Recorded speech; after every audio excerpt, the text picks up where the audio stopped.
Oh, hi guys, sa video ito, sasagutin natin yung mga katanungan ng iba nating mga kababayan, no? Mga subscribers, mga kamag-anak, mga kakilala, mga viewers, no? Kung ano raw ba yung tunay na buhay sa Canada? Ano raw ba yung kalagayan nating mga Pinoy as an immigrant dito sa Canada? Kasi marami nagtatanong, talaga bang maganda sa Canada? Ano ba yung buhay? Ano ba yung kaibahan ng Pilipinas kumpara sa Canada? Bakit ba ako dapat mag-Canada? Yan, kasi sabi nila, lagi silang nanonood ng mga vlogger mula sa Canada. Talagang puro magagandang lugar, magaganda yung mga trabaho, tapos para makakabili ka agad ng sasakyan, ng bahay, tapos lahat pantay-pantay, nakakain ng mayaman, kayang kainin ng ordinaryong mamamayan dito sa Canada. Ngayon, once and for all, ano nga ba yung buhay dito sa Canada? Sabihin natin yung totoo, no? Para kung ikaw na nanonood ngayon, may plano ka, may bala ka na manirahan, magtrabaho, isama yung pamilya mo dito sa Canada, meron kang kaunting idea. Ano ba yung aabutan mo na buhay, na trabaho dito sa Canada. Ayan. Kasi sabi ng iba, yung iba kasi mga vlogger, pinapakita lang lahat ng magaganda, pero hindi raw pinapakita yung mga negative side ng paninirahan at pagtatrabaho sa buhay o buhay sa Canada. Ngayon guys, sasabihin ko sa inyo yung katotohanan, no? Ayan. Kasi may nagtatanong, madali ba o mahirap yung buhay sa Canada? Iba-iba kasi yan, no? Para malaman din ng ating mga viewers. Pwedeng sa kanya madali yung buhay sa Canada, pwedeng sa akin mahirap yung buhay sa Canada. Iba-iba, kanya-kanya tayo ng pananaw or perspective sa buhay. Ayan.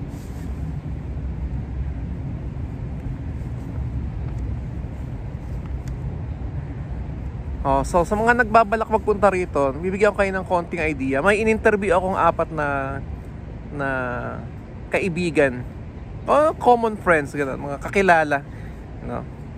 Ayan, so nagtanong ako sa kanila. Mostly sa kanila is naninirahan dito sa Canada 8 to 10 years or more. O sabi ko, kumusta naman yung buhay dito sa Canada? Anong gusto mo? Sabi ko sa kanila, anong gusto nyo? Sa Canada o sa Pilipinas? Ngayon, sabi ng isa, masarap pa daw sa Pilipinas talaga. Sariwa yung pagkain, di ba? Makakahuli ka ng mga sariwang isda, makakaani ka ng sariwang gulay, kasama mo yung pamilya mo kapag holiday, may birthday, fiesta, Pasko, bagong taon. Tapos yung talagang kaligayahan, hindi talaga may pagpapalit yan. Pero pag tinanong ko sila, saan nyo gusto magtrabaho? Sa Pilipinas o sa Canada? Mostly sa mga tinanong kong mga kakilala is, most of them is professional sa Pilipinas, kagaya ko. Sabi ko, saan nyo pipiliin magtrabaho? Sa Pilipinas o sa Canada? Majority of them, ang sagot talaga is, totoo to, is sa Canada. Kasi nga, sa atin, sagot nila to, sa atin kahit professional ka talagang, it's tough, it's challenging. Yung kahit na manager ka pa sa atin, hindi talaga kasya. That's the reality. Yun ang sagot nila sa akin. So parang ang lumalabas dito, kung talagang happiness ang gusto mo, talagang sa Pilipinas. Kasi nandun yung kamag-anak mo, nandun yung mga kaibigan mo, mga katrabaho mo. Kasi pagka weekend, di ba? Tapos na yung trabaho, sama-sama kayo eh. Dito kasi hindi. Yung mga day off dito is iba-iba. Kahit kayong mag-asawa, hindi kayo parehas ng day off eh. Kasi yung day off mo, depende yan sa sa trabaho mo. Kunyari, ang nakuha mong trabaho is sa hospitality industry. So yun, medyo tough, medyo challenging na makakuha ka ng weekend off dyan. Pero kung ang trabaho mo naman is yung mga caregiver, nanny, ayan, usually nagbibigay ata sila ng Saturday, Sunday off. Pag sa gobyerno, ayan, Saturday, Sunday off. Pero normally, hindi naman kayo magkasabay mag-off mag-asawa. Di ba? Yun. So, when it comes to happiness, talagang sabi nila Pilipinas. Yan. Pero pag tinanong mo about sa work, talagang almost 100% sa kanila sinabi, mas maganda pa rin talagang mag-work dito kasi kahit ang work mo lang, mas maglinis-linis, tapos mag part-time. Ang dami kasing trabaho dito eh. So, maraming racket. That's the reality. Hindi ka mukha sa atin na yung ang hirap maghanap ng trabaho. That's the reality. Dito kasi maraming trabaho. Yun ang katotohanan. Yan. So sa mga nagtatanong, ano ba yung realidad dito sa buhay sa Canada? Yan. So pinagsama-sama ko yung mga experiences, yung mga sagot ng in-interview kong mga kakilala, tsaka yung mga naranasan ko dito bilang Pinoy immigrant sa Canada. I-share ko sa inyo para kung nagbabalak kayong magpunta, magtrabaho, manirahan kasama ng pamilya nyo rito, meron kayong idea, and I hope makakatulong sa inyo to. Okay, number 1, yung buhay dito sa Canada is not that easy. Hindi ganun kadali. Yan. Wala namang madali talaga. Kahit saan ka magpunta, Singapore, Dubai, US, walang madali. Nasa iyo yan kung paano mo papadaliin yung buhay. Diba? Kasi there are people na kahit saang bansa mapunta, Pilipinas, US, Canada, yung reklamo sa buhay. Diba dapat lagi tayong be thankful lang tayo lagi. Whatever we receive, maliit man yan o malaki, dapat magpasalamat tayo. Diba? Kasi pag ang tao puro reklamo sa buhay, walang kasiyahan yun, walang happiness, hindi kontento kung anong meron siya. Pero sabi ko nga, ang tao is iba-iba naman yan. Yan. Pwedeng sa akin madali, pwedeng sa kanya mahirap, di ba? Okay, number 2, hindi para sa lahat ang Canada. Sasabihin ko sa inyo to.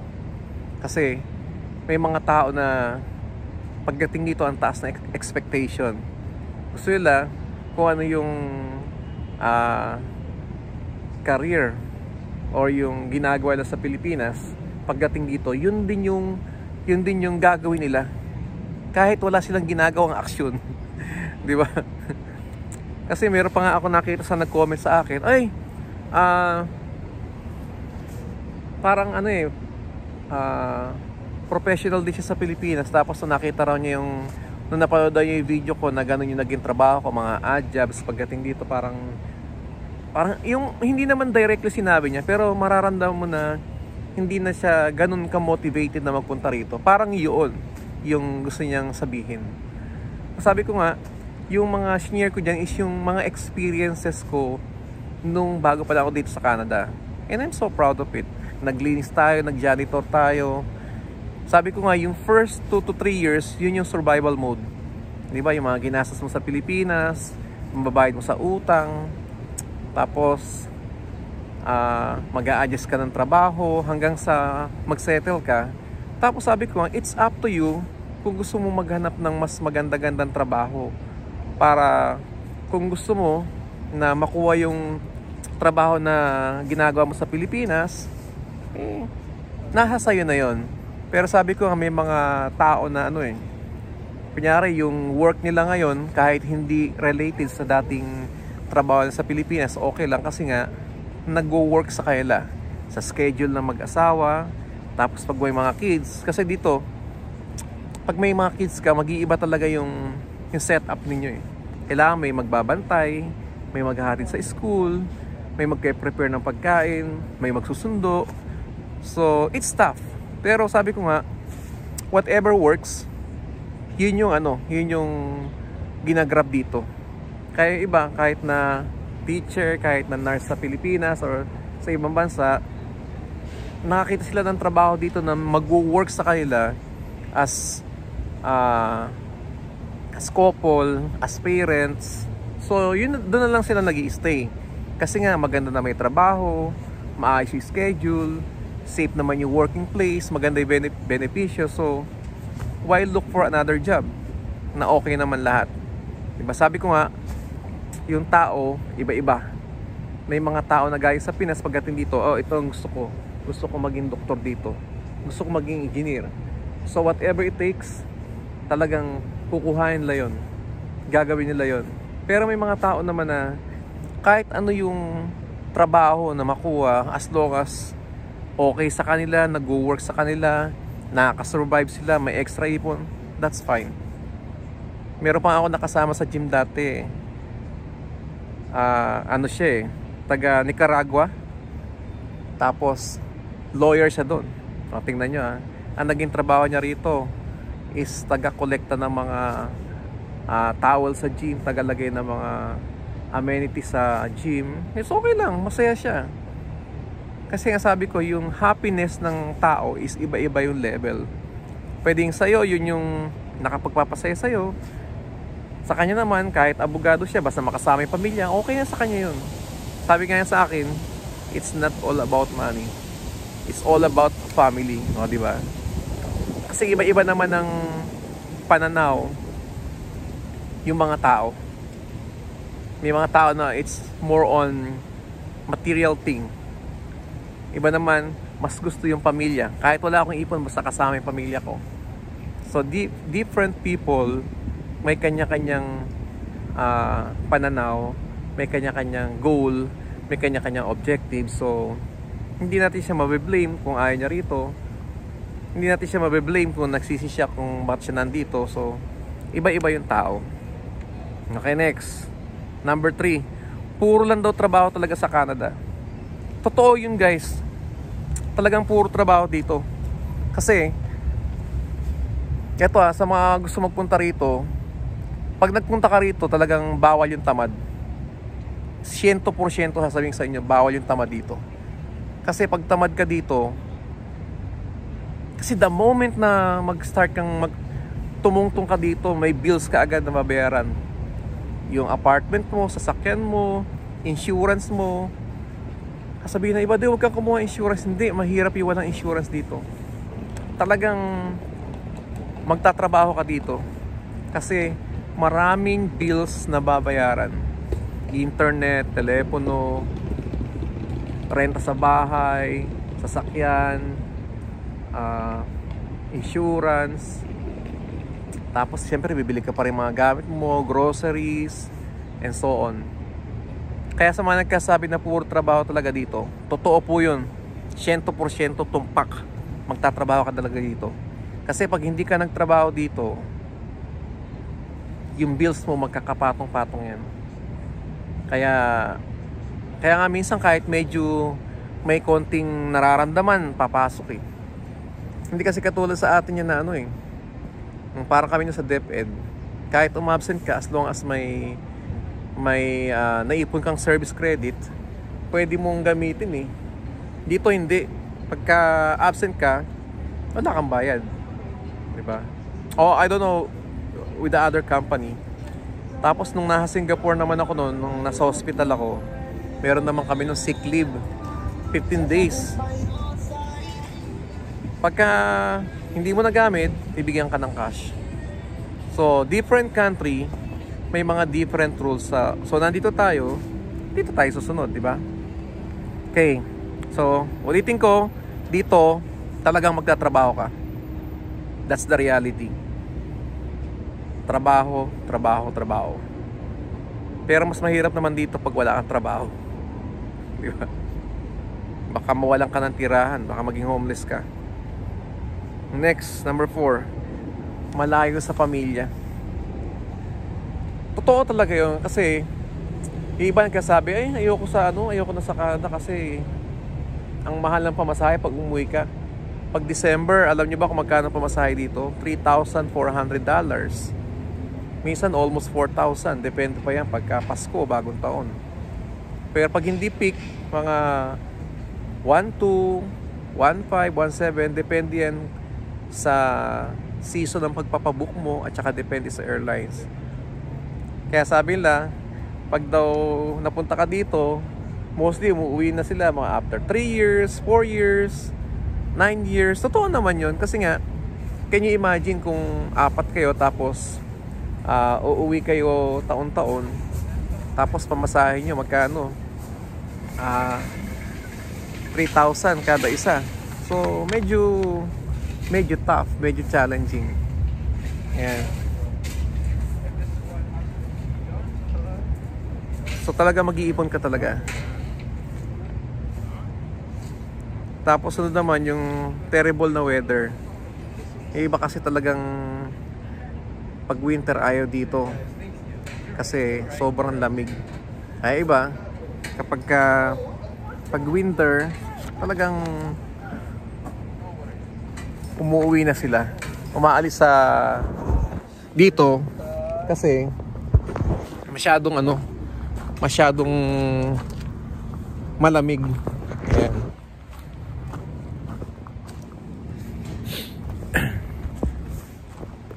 Ayan.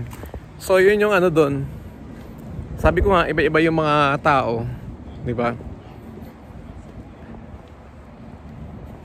Iba ayaw ng ganong kalamig, so umaalis sila. 'Di ba pag bandang December, aalis sila, babalik sila rito mga bandang March. Ayun, sabi ko nga ang kaligayahan naman ng tao iba-iba naman 'yan. Yan. So kung ako tatanungin niyo, masaya ako dito kasi dito malaki ang sweldo, marami tayong matutulungan, yung pamilya natin dito tsaka pamilya sa Pilipinas. Yan. So ganun lang ang buhay dito Tsaka pag tayo puro reklamo, hindi ito yung bansa na para sa atin. Tsaka kung tayo ay mapili at tamad sa trabaho, I think Canada is not for you. Hindi ito bansa na pagpupunta ka dito pupulitin mo pera, no. Talagang pagtatrabahuhan mo yung bawat sentimo nakikitain mo dito. Ito yung talagang magtatrabaho ka na magtatrabaho. Pero like kong sinasabi, kailangan balansehin natin yung buhay. Trabaho, pamilya, tsaka yung spiritual life dapat balance yan. Tsaka lagi tayong magpapasalamat sa Panginoon, no? Kasi siya ang lumikha ng lahat ng bagay dito. And yun lang, no? So sa mga nagtatanong, ano ba talagang realidad ng buhay sa Canada? Yun, nasabi ko lahat. Hindi madali ang buhay sa Canada, especially kung tamad ka. Ito yung bansang talaga magtatrabaho ka. Hindi pwedeng pahiga-higa ka lang, tapos may pera na tatapon sa ulo mo, tapos gagastos na agad. Hindi. You have to work for the things na talagang gusto mong makuha. Kung gusto mong magkaroon sa sasakyan, magtrabaho ka. Kung gusto mong magkabahay, kung isa lang trabaho mo, mag-double job ka. So, talagang ganoon ang buhay dito. Kaya, wag na lang magreklamo kasi nandito tayo sa bansang Canada and we are thankful na talagang hindi tayo pinapabayaan dito. Magaganda ang pasweldo, maganda ang benepisyo, and talagang mafe-feel mo na talagang maganda ang pamamalakad. Kahit na medyo malaki yung tax, talagang nagagamit natin ng maayos, napupunta sa maayos yung tax na kinakalta sa atin. So yun lang. Sana may natutunan kayo sa video na share ko sa inyo ngayon. Number 1, hindi madali ang buhay sa Canada. Magtatrabaho ka talaga na magtatrabaho. Number 2, pag nagpunta ka dito, hindi mo agad makukuha yung profesyon na iniwan sa Pilipinas. Pero pag gusto, may paraan. Number 3, trabaho daw ng trabaho totoo, kasi talaga magkatrabaho ka dito para makaipon, para makabili ng gusto mo. You have to work for it. Pang-apat, terrible weather daw. Totoo. Kung ayaw mo sa malamig, ay Canada is not for you. Pero sabi ko nga, pag gusto may paraan naman. Di wag kang maglalabas, di ba? Marami naman na indoor activities. Tapos hindi raw mga sariwa ang pagkain.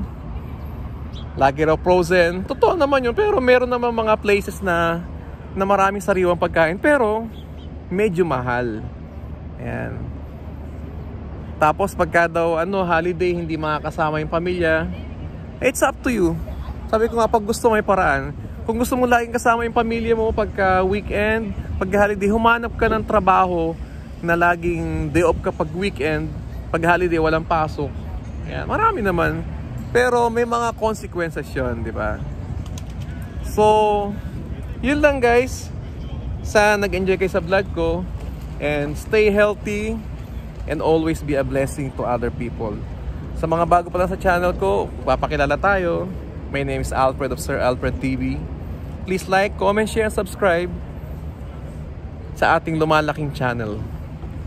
Have a great day.